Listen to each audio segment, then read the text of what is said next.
پچھلی 20ویں صدی میں پوری مسلمان دنیا میں جو سب سے زیادہ عظیم تحفے اللہ نے مسلمانوں کو دیے، اس میں سے ایک کا نام علامہ اقبال اور دوسرے کا نام قائد اعظم تھا۔ جب ان دو بڑے وجودوں نے، جو روحانی وجود بھی ہیں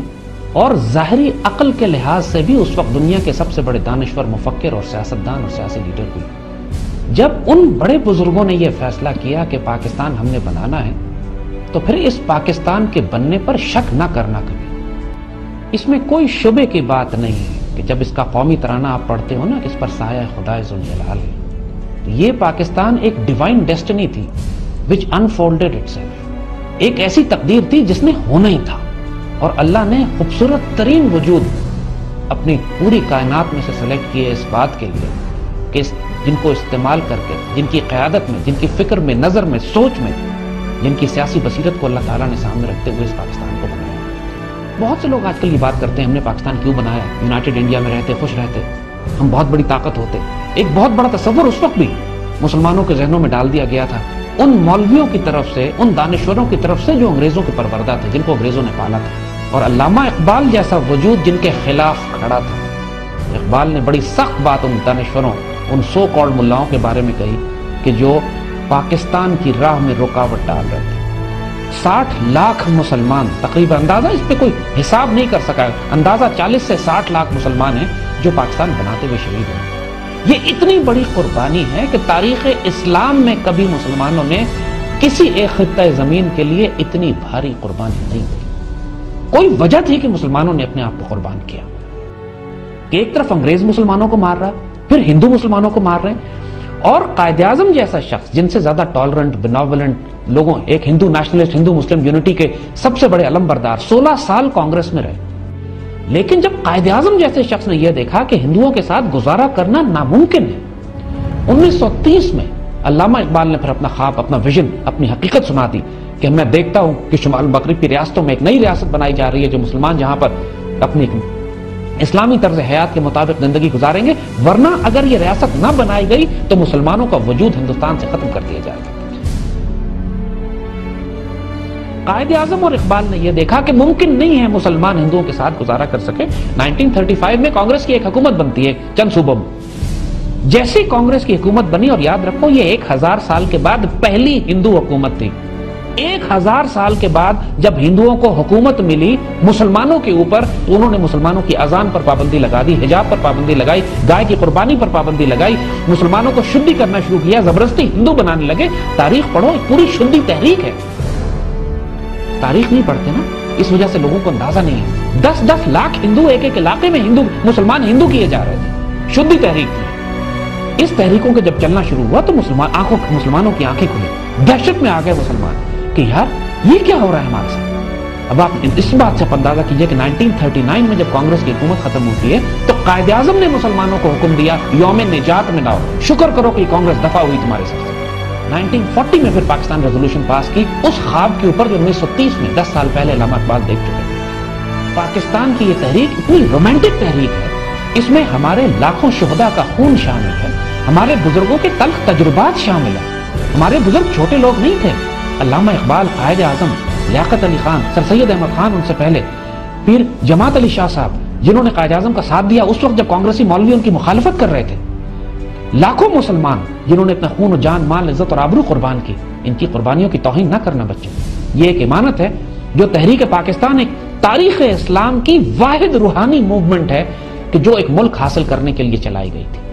اور پاکستان اسی لیے مدینے کے بعد، مدینہ منورہ کے بعد دوسری اسلامی ریاست ہے جس کے لیے مسلمانوں نے ہجرت کی، جس کو مسلمانوں نے اپنی پسند سے اختیار کیا، اور اسی لیے اللہ کے ولی، درویش، صاحب نصر لوگ پاکستان کو مدینہ ثانی کہتے ہیں۔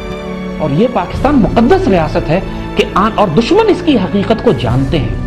اس بات کو ذہن میں رکھنا کہ پاکستان اور اسرائیل تقریباً ساتھ ساتھ بنے تھے، اور اسرائیل نے آتے ہی، ڈیوڈ بن گوریان جو اس کا سربراہ تھا، اس نے آتے ہی یہ بات کہی